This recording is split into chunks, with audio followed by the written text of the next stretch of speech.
The Read to Lead Podcast, Episode 62. Hi, I'm Jarek Robbins, the author of Live It, Achieve Success by Living with Purpose. All the better if that purposeful life includes a podcast like this one. It's the Read to Lead Podcast with my friend, Jeff Brown.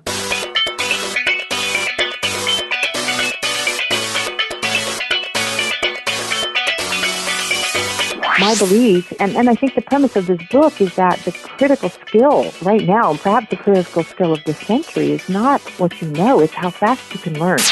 Welcome to the Read to Lead podcast with Jeff Brown.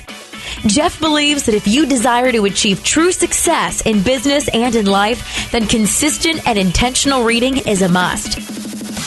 The Read to Lead podcast will not only help you narrow this ever-important reading list, but also bring you key insights and valuable feedback from some of today's most successful and inspiring authors. And now, here's Jeff. Thank you so much for checking out this show. Whether it's your first time here or you've been back several times, I really appreciate it. It is the podcast dedicated to your personal and professional growth. Each week, we sit down with a successful and inspiring author to talk about their latest book and their insights and expertise on things like leadership and personal development, career, marketing, business, and entrepreneurship. Now, today we get to sit down for the second time with Liz Wiseman, author of the new book, Rookie Smarts, Why Learning Beats Knowing in the New Game of Work. And in today's episode, I'm going to ask Liz to share some of the surprising observations that came out of her extensive research for the book. We'll talk about why inexperience is not only an advantage, but is desperately needed in today's world of work. I'll ask Liz about the 4 distinct modes of the Rookie Smarts mindset and quite a bit more. If you're all about getting more reading done in less time, I hope you'll check out our sponsor, that is Blinkist. They serve up inside their free app business book summaries that you can enjoy in about 15 to 20 minutes. Right now, they're offering to you, as a listener to this podcast, 30% off an annual subscription to Blinkist when you use the discount code READ2LEAD. To try the service for free or to sign up right now, just visit readtoleadpodcast.com/Blinkist. Liz Wiseman teaches leadership to executives around the world. She is the president of the Wiseman Group, a leadership research and development firm headquartered in Silicon Valley, California, with some of her clients including Apple, Dubai Bank, Nike, PayPal, Salesforce.com, and Twitter. She's the author of several books, including The Multiplier Effect, Tapping the Genius Inside Our Schools, and Multipliers, How the Best Leaders Make Everyone Smarter, a Wall Street Journal bestseller, and the book featured in episode 30 of this podcast when Liz made her first appearance here. She's conducted significant research in the field of leadership and collective intelligence and writes for Harvard Business Review and a variety of other business and leadership journals.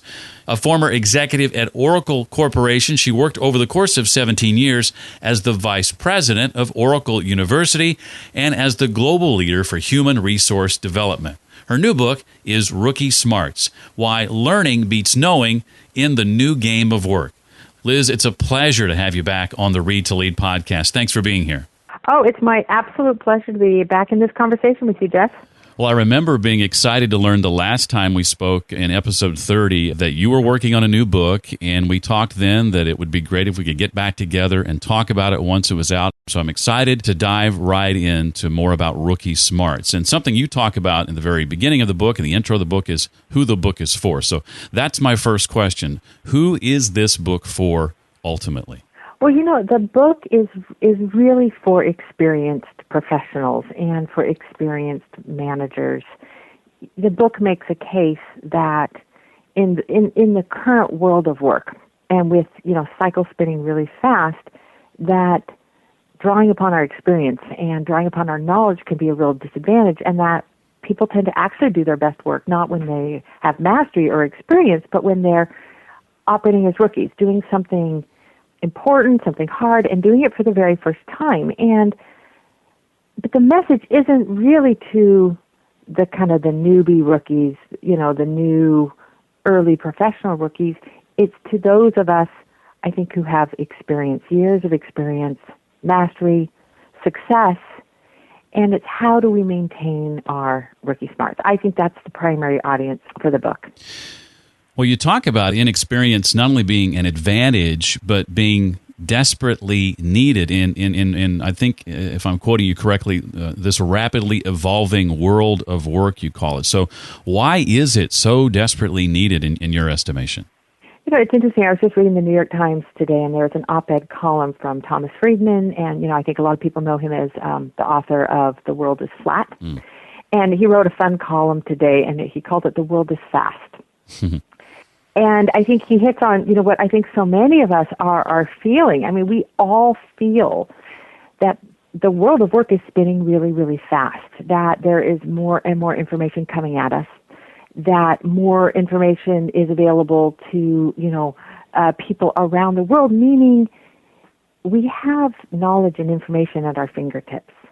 And in many ways, we don't really need to retain it in our minds anymore. Our minds are becoming a lot like our mobile devices, where they just need speed of access rather than a lot of storage.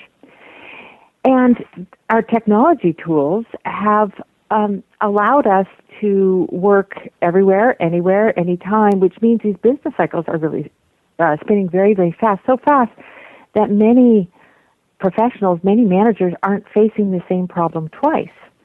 And our innovation cycles are spinning faster too, which means that the state of art is continually changing, and the expertise that we have, knowledge, information, it doesn't stay with us for very long.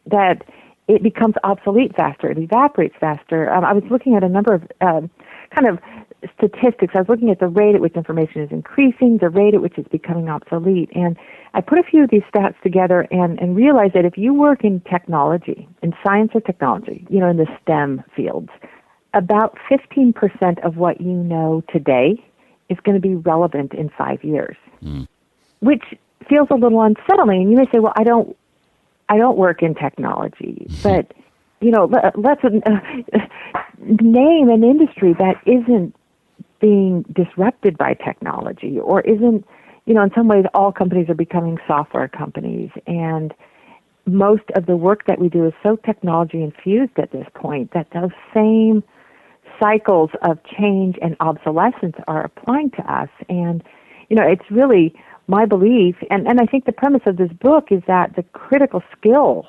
right now, and perhaps the critical skill of this century, is not what you know, it's how fast you can learn. And we find that when people are in this kind of rookie mode, meaning doing something important and hard for the very first time, they tend to actually be at their best. We often, we think, oh, no, this is where we're sort of clueless and bumbling. It tends to provoke top performance. And that was really the essence of my research.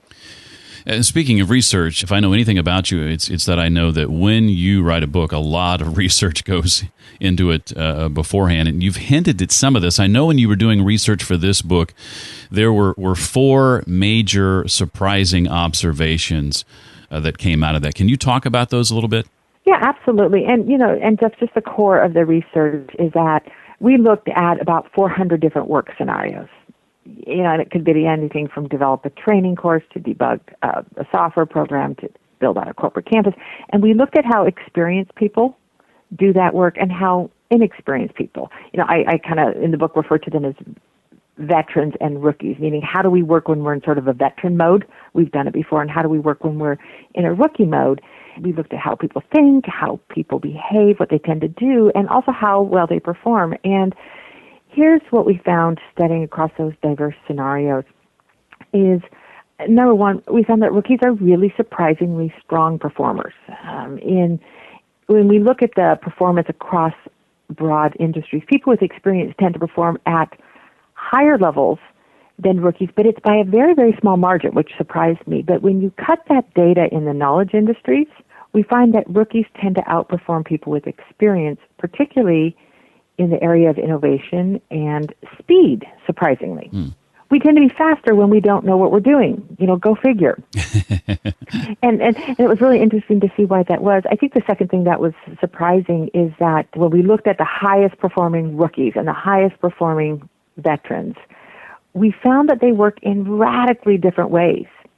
But when we looked at the bottom performers, the failure profile looks very similar. It really is operating from a place of hubris. And, I think having experience isn't itself a problem. But it's the hubris that comes with that. And that's, I think, one of the other things that we found in this research is that experience does create a number of really troubling blind spots. Of course, with experience comes a number of virtues. We are confident. We build maybe a strong reputation. We can attract resources. We're good at marshaling resources. We actually have better powers of intuition when we're experienced. I think more and more we're learning that intuition is our brain kind of really rapidly scanning all of the data points that we have stored, which is why we can come to these kind of quick judgments on things. But we can come to really quick judgments. And, with experience comes some real blind spots. We can stop seeing new possibilities. We can stop seeking new input. We can stop seeking feedback. And we can stop going down new paths. Meaning, essentially, when we're experienced, we tend to operate solo. Kind of like, hey, I got this. And if anyone has teenage children, you probably hear this a lot. I hear it a lot from my teenagers, like, hey, Mom, I got this. Sometimes you're like, I actually don't think you got it. But we kind of go like, hey, I know how to do this. I'm good. No problemo, no worries. And we go. And there's a whole set of things that we miss once we know the answer, once we recognize a pattern. Our brains kind of go into this rapid pattern recognition, and we can miss some really, really important changes in the environment. And I think the last thing that was surprising is that rookies really aren't what we seem. We think of rookies as these kind of bumbling, kind of clueless. I spend a lot of time going through airports, and I think of like that person in the TSA security line who just seems like baffled that their laptop has to come out of their bag. You're like, what? Huh? I can't bring water through here? And you're like, rookie move, you're slowing us all down. But we found that rookies actually are remarkably alert. When we don't know what we're doing, we operate kind of eyes wide open, and we pay attention, we listen, we ask questions. We think of them as sort of naive. We find that they're actually very politically astute because they don't know the lay of the land, and so they're paying attention to a lot of signals. And it's this fact, that they're more open, they're more likely to ask for help. We sometimes think of rookies as kind of off, clueless in a direction. Actually, we ask for help. We listen to other people. We work cautiously. We work quickly, and it's why we tend to perform so well when we don't really know what we're doing. When you hear words like rookie versus veteran or inexperienced versus experience, it can be easy to erroneously assume, I think, that, we're talking about young versus old. But Liz, you say it's much more about thinking like a newcomer than anything else, right? Absolutely. Rookie smarts is not a function, and rookie smarts is the term that I use for how we tend to think and how we tend to act when we're aware that we're doing something for the first time. It's a very sort of predictable pattern of behavior and thinking that we go into. It's not a function of age, and it's actually not even a function of experience. Although we tend to think and act this way when we don't have experience, what was so interesting is I found so many people that I came to call perpetual rookies who, despite years of experience and mastery, they retain the rookie smarts, this young, vibrant way of thinking and acting. And it's a way of thinking and working that really is available to people at all experience levels, which is why I think this book isn't about, it's not for the young and the professional newcomers. It's for everyone who wants to stay relevant. It's for everyone who wants to live and work on the steep side of a learning curve, which is a little bit scary, but we find is totally exhilarating. Liz's research shows that the rookie smarts mindset is characterized by 4 distinct modes with a chapter that she dedicates to each one. Now, before we jump into those, Liz, I think it's important to point out that as we outline each of these, you're not attempting to categorize people, but rather behaviors, right? Yeah, absolutely. For example, my first book, Multipliers, was literally the first thing I had ever written that was longer than an email or a Christmas letter. And I didn't tell my publisher that, of course. I didn't announce that completely. I think they probably knew that, though. I was a total rookie. I was a total rookie. And so there I was, I think I was, mid-40s when that came out. I'm a mature, experienced professional, but I am in rookie mode. And when I look back at how I approached that book, I can see all those kinds of signs.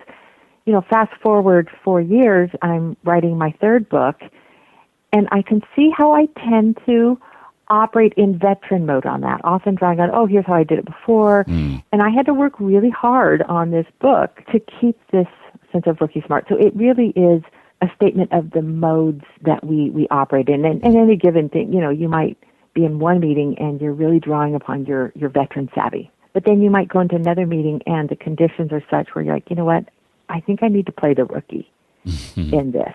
Maybe I know too much. Maybe what I know is getting in the way of what I don't know, but need to learn or to understand. And we can sort of toggle between these modes. Well, let's dig into each of the modes a little bit more if we can. What does it mean, Liz, to act like or think like, I should say, a backpacker versus caretaker? Yeah, backpacker is the name I gave to the way that we tend to operate because we're unencumbered. So when we're new to something, we tend to be unencumbered by data, by knowledge, by information, and we also, don't hold a lot of assumptions. And, sort of we're kind of thinking light. We're sort of lightweight. And because we're knowledge lightweight, we're not taking a lot of baggage with us. And, any experienced traveler, and you could see it, kind of there's a theme through the whole book, sort of a travel thing about sort of venturing out. And in like a traveler who's traveling light, your options open up to you. And you can think about when you're that traveler and you're traveling light, but one of your travel companions packed what I refer to as a girly bag. Meaning, one of those huge suitcases where you brought every pair of shoes you own. And when your travel companion brings that huge bag, you just know, okay, that's just slowed us down. Like there's whole places that we can't go now because we're packing our whole house. And it's very similar to how we work professionally and intellectually, is that when we travel light, we tend to venture out. We can go into places other people can't go because we're unencumbered. And often what we're unencumbered with is just a simple knowledge that what we're doing is hard.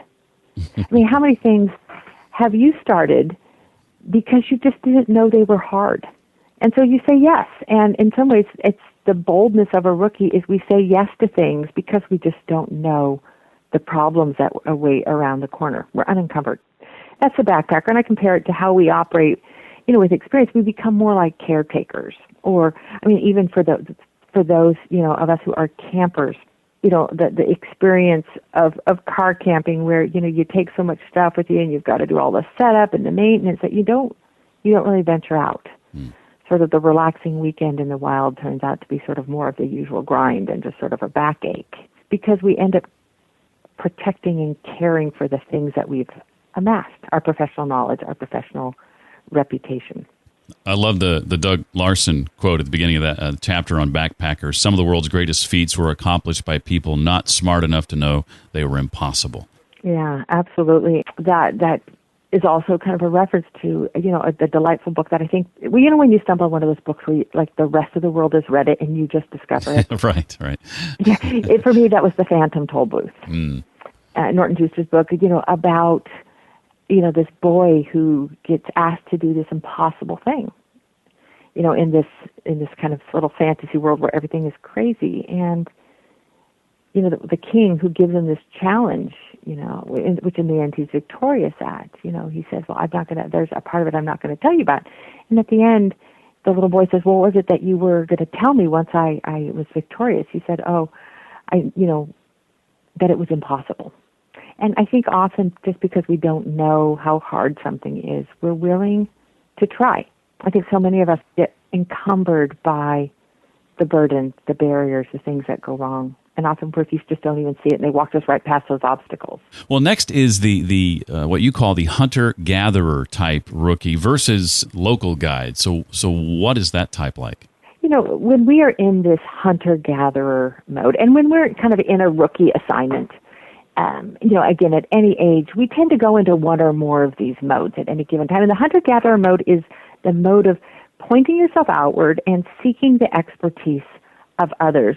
We asked in this research how many experts the experienced person went out and sought in this, to master this piece of work, and how many an inexperienced or a rookie. And we find a 5x differential, meaning that when we don't know what we're doing, we tend to go out and very logically, if you don't know, you got to go find someone who does know. And so they become these like little knowledge-seeking missiles. And, I call it hunter-gatherer mode because they're kind of leaving the comfort of the tribe, so to speak, and they're going outward to find expertise and then to gather it in. And we find, if you ask someone with experience to do a job, you get generally one person's expertise. But if you ask someone without experience, you can get 5 times the level of expertise or more. That's simply an average. It's the network effect of not knowing, sort of gathering in people around you who know, getting this more diverse point of view, sort of getting out of the echo chamber that, we often just sort of bouncing off the walls of our social media, sort of voices that think very similarly to our own. And, so we're gathering expertise versus, this mode of, kind of the local mode where, and I think the best way to describe sort of how we operate with experience is kind of like, the old codgers sitting around Joe Bob's coffee shop. And we've all seen them, and sometimes we've been them, kind of describing the journey of the past, talking about the same old issues, same old stories, while the world is changing really fast around us. Well, describe for us, Liz, as we move into the third one, what you mean by the Firewalker rookie. The Firewalker mode is, this is one of my favorites because the data was so puzzling to me initially. I kept looking through the data, and, we did all this correlation analysis. And as I'm looking through the data, I found something I thought was kind of baffling, that rookies tend to be really cautious, kind of slow starters, very aware, listening. Someone described it as kind of eyes open, mouth shut. And we're cautious because we don't know what we're doing. We're cautious because, maybe all eyes are on us, and we realize that there's a really big knowledge gap between what we know and what we have to know and what we have to do. So we pay attention to everything. But I also found in the data that we tend to be really fast in our rookie mode. And I'm like, cautious but fast. That doesn't quite make sense to me. And as I put it together, I realized it's a lot like the coal walker. And, I think there's this belief that, walking the hot coals is some sort of mind over matter, supernatural feat. And it really isn't. Coals are just poor conductors of heat, which means they transfer heat slowly to your feet. So if you move fast, you don't get burned. And I think in our rookie mode, we tend to operate like firewalkers that, we're cautious because we know what we're doing is dangerous, but we move really fast so that we don't get burned. And as we move fast, we're operating in these kind of thin little kind of experiments. Hey, how's this? How's this? And we're getting feedback along the way. Whereas when we're experienced, we tend to operate more like at the pace of marathoners. And, if anyone has run a marathon, that it's all about pacing yourself. I've blown it once, kind of sprinting the early half and sort of losing steam.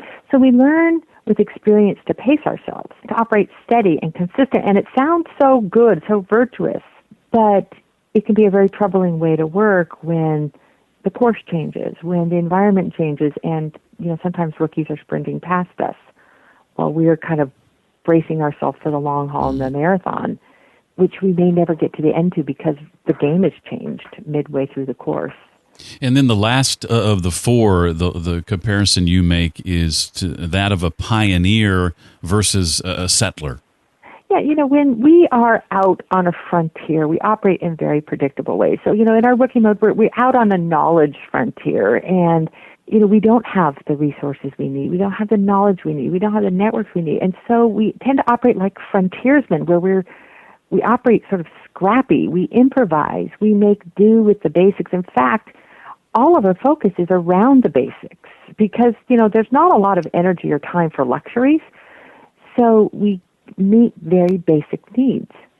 And, if you've studied or have used anything from the lean and agile movements that are not just sweeping startups and tech companies, but so many companies trying to implement lean this is the way that we tend to work when we're new to something. We operate like we focus on, okay, I think the lean principle is what's the minimal amount of functionality I can deliver to the client that will satisfy them. And so let's deliver just that, see how it goes, and then iterate on that, and we do the next sprint. And it's interesting, they call them sprints. And so we tend to focus on the basics, often delivering exactly what the customer needs because we don't know how to complexify it yet. You know, we don't have that much sophistication, so we tend to meet the core needs and do it brilliantly because we're in survival mode. And I think when I look across these modes, the power really comes, I think, from anxiety, from having low confidence. And I don't mean low self-confidence. I mean low situational confidence. When we're facing this big knowledge gap and we've got to do something important and hard, a certain desperation kicks in. And I think it fuels this desperation-based learning, which we all know is the most powerful form of learning. Because when do you really learn how to do something? You really learn how to do something when there's no choice but to, when it's too painful not to, which is why we tend to really be at our best when we're in this rookie zone doing work that we don't know how to do yet. I know in my own life, if there's something that I want to accomplish, the best thing I can do is set a deadline for that thing and then announce the deadline to the world. And then I will find a way to make it happen at that point. Oh, absolutely. Absolutely. And it's the power of signing a contract. Like for me with books, I can futz around and I can think about it. But something kicks in when I say yes and I sign a contract. And then you go, well, I guess I better deliver on it. And it's not because it's a financial contract. It's that you've kind of gone public. And we know the power of going public with certain kind of personal development goals. But it's why that when sometimes the gap is big and all eyes are watching us, we kick in to this really productive and powerful mode of working. Well, I want to throw a hypothetical, if I can, at you, Liz. I actually know someone who's going through this very thing right now, but we'll just say it's me for sake of argument here. So I'm being interviewed, let's say, by a well-known company to be their new CTO. Now, Chief Technology Officer. Yes, yeah. And so while having experienced many successes in my career, I have no prior C-level experience. And the CEO is attempting to determine, my C-level worthiness, as it were. How can I convince him or her that I might actually be the best choice for that very reason? The CTO is a really, really interesting one. I think these principles play across it, but CTO is interesting because if you talk to chief technology officers right now, they will say the world around them is changing really fast. The world of big data and cloud computing kind of changes everything. It's what's fueling this whole artificial intelligence movement where now, these computers and machines and systems know a lot about us and they can, start to get very precise. And one of the people that I profile in the book was a CIO, very similar to a chief technology officer, and he talked about being asked to give a presentation at a conference to come and talk about, what he was doing. I think it was with cloud computing or big data. I can't remember which one it was. And rather than kind of assemble together the standard PowerPoint presentations, just kind of show up and throw up, set of slides, he did something different. He went in with his list of things. Here are things I don't know. But I know that these are questions that we have to figure out to be able to really build a big data capability. And it turned out to be one of the best sessions in the whole conference. I think the conference organizer said it was the very best session. And it ended up attracting a whole community of other CTOs who were struggling with these same things. And collectively, they're now finding answers. And I think it reflects the nature of these jobs. But that's one thing. What about if you're the one who wants the job, but your manager, the hiring manager, doesn't see it that way? They want someone with experience. Well, one, I think you can share with them the research. That's one way to do it. But, what I would do if I were out there trying to seek a rookie assignment, I would try to focus on, I think it's really the power of one step. My own experience in my own career and watching other people is that most managers are willing to take a risk on someone, but only with one leap of faith. Meaning, I hear a lot of people say, I want to change roles and I want to move out of for-profit to nonprofit. Or, they talk about these changes they want to make. And certainly someone may read Rookie Smarts and go, wow, I feel like I need to get back into my rookie state. I need to go do something hard that I haven't done before. And they start gunning for a big challenge. Well, a lot of managers aren't going to take more than a one-step leap. So what I mean by that is you might be changing levels to a higher level management. You might also be changing industries or roles or companies. So if you are new to the company and you've never been operating at a C level, that is, kind of a two-step jump. A lot of managers aren't willing to take that. Like if you're new to the industry and you haven't done the C level, like, hey, I'll risk you on a one size up stretch. Mm-hmm. And so the more that we can isolate it down to here's the one piece that is a rookie assignment for me, I think people are willing to take that risk.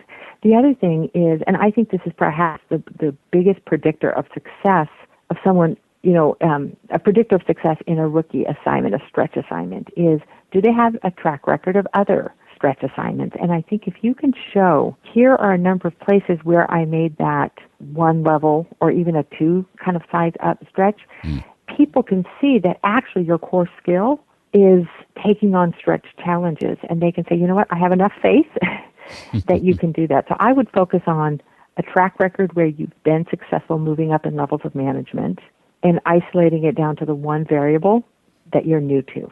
Well, the case studies and the research have made it a really enjoyable read for me. I've gotten a lot out of it so far. We've spent much of our time today talking about part one of the book and the various modes. Part two of the book goes on to talk about cultivating rookie smarts in your own life and within your company as well. Liz, is there anything else about the book you'd like to make sure we know before we go on to a couple of other questions not directly related to it?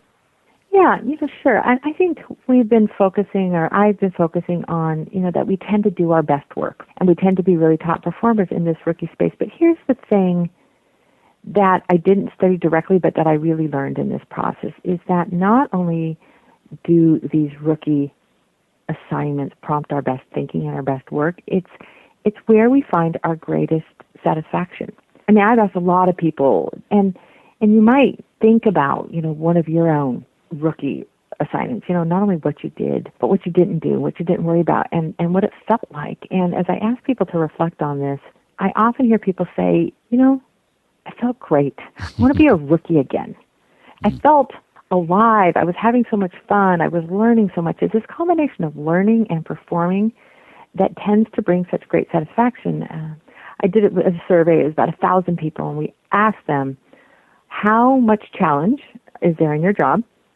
And then we asked them, how satisfied are you in your job? And what we found, I thought it was fascinating, is that there's a near perfect linear correlation between the two, meaning as our challenge level goes up in our work, so does our satisfaction.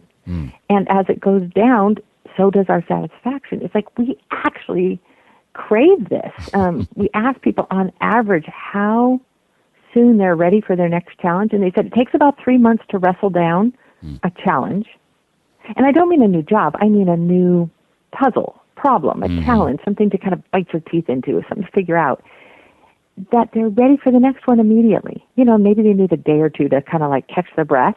Right. But that, really smart leaders will not only give people a pat on the back, but they'll give them a push out into this zone, because this is where people are going to perform at their best, but it's also where they're going to be their most satisfied. If you want a shortcut to increasing satisfaction on your team, if you're a manager, give people more challenge. Share some of your challenge. And if you want to be happier with your work, increase the degree of difficulty. Sign up to do something hard. Don't take the route of the comfortable, easy work that you know how to do. It actually, it drags us down. It's sort of soul-crushing to us. I think that's the thing that probably was most interesting to me in this research. Definitely. I'm wondering, Liz, if you can name for us, we ask this of every guest, a couple of books that you've read or are currently reading that have impacted you, and maybe share how or why those books have impacted you as they have.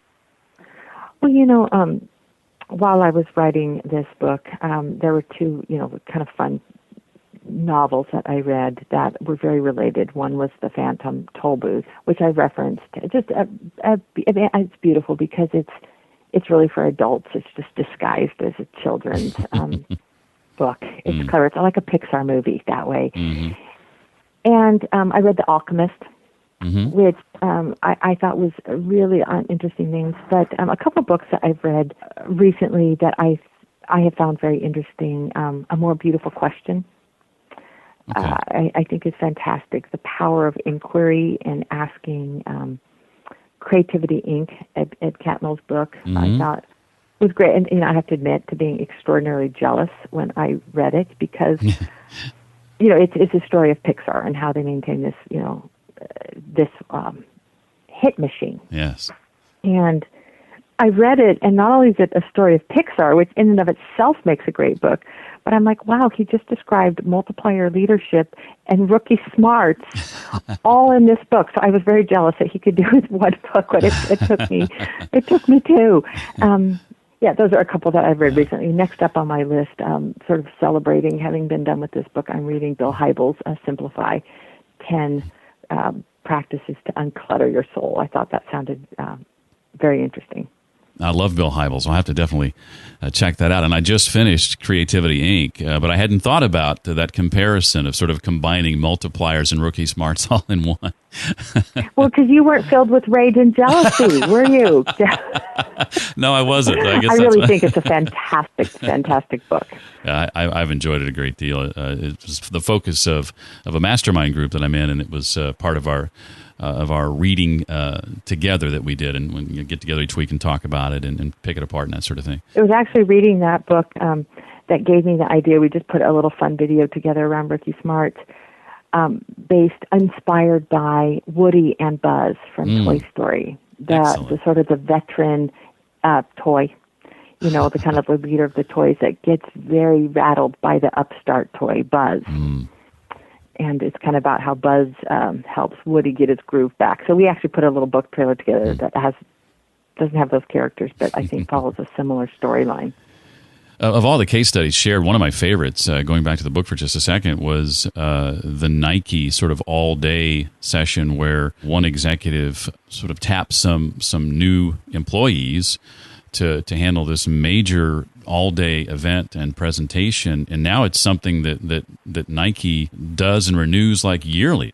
Absolutely, it's a story of Gina Warren, who was the head of diversity and inclusion, and she was asked to put together a day of the executive retreat, their annual kind of top 50 executives, and the day was to focus on the culture of Nike and how that could be a competitive advantage, having this very unique Nike culture. And as she thought about the past and the present of the culture, she felt very capable to put this piece together. But when she thought about the future of Nike's culture, she realized she wasn't really the future. And so she asked a few newcomers to the organization to just, toss around a few ideas. And she was so inspired by the sort of unencumbered hopefulness and their willingness to just take this on. She invited them to lead this part of the meeting, and then she got so enamored with how they stepped up to this, these young people, like 22, 23 years old, right out of school.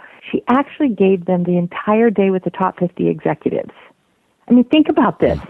For those of us who think of our own company and the top executives and how carefully those sessions are orchestrated to not waste these senior leaders' time, she turned it over to 8 brand new college graduates, and she said, you take the lead, you know what, make it good. She turned it over to them, and it was this kind of awe-inspiring experience for the executives who actually got to be mentored by new college grads. They got to learn about Nike through the lens of these new college grads. It was fascinating. They set it up speed dating style, so executives could meet with a number of different young people in these, 15-minute blocks. They could hardly get the executives to move on to the next group because they were so enthralled with these young people. And they formalized this. They call it the new crew. And I think it's a great example that brilliant ideas come from all levels of the organization. And I can't count how many organizations I've worked for where, the top level brass in organizations where I was a part of this group, the most experienced, getting together, having weekly meetings, deciding on what we're going to do next and what the future of the company is. And those in newer positions or newer in their jobs aren't even invited to these meetings, let alone presenting at them. Yeah, or running them. Yeah. And I think about just how, in hindsight, just how mistaken we were by not giving them the opportunity to teach us a thing or two along the way. And I spend a lot of time working with executives. I mean, I spent a fair bit of time being one in my days at Oracle. Coached a lot of executives and get to teach a lot of them around the world. Here's one of the lesser-known little secrets of being executive. First, the job is really hard. I think we underestimate how hard their job is, how much pressure is on them to know, to perform, to have answers. And we put them in this kind of know-it-all mode, as if we're going to go up on high to up on the mount to get these answers. But here's what you often don't really know is that these executives, they're winging it too. They don't really know what they're doing, particularly if they're in a growth company or in an industry that's really dynamic. They're learning alongside everyone else. And honestly, one of the reasons why they're kind of grumpy is because they wish they could be rookies again, too. They really love an opportunity when they get to step out of the knowledge chair and they get to sort of sit at the learning desk, so to speak, and they get to learn from people inside and outside the company. They're hungry for it. They're craving it. And I think that's how you really build a rookie smart culture, is you give your senior leaders permission to really be learners.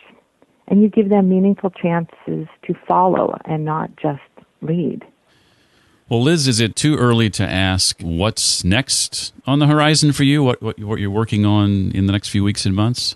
Oh, it is too early. That's almost cruel because really what's next is a nap.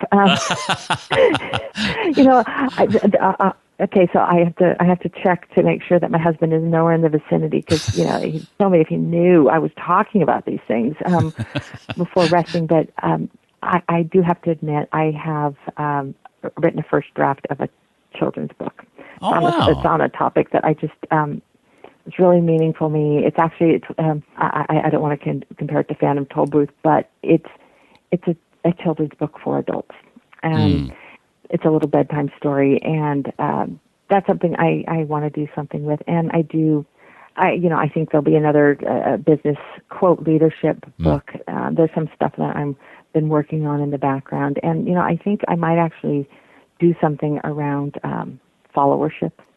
When you study leadership, you learn a lot about followership, and I've learned a lot about how to work with executives and how they think, how they work, and how to really be influential with senior executives. It's kind of the art of really great followership, which then becomes leadership. But I don't know.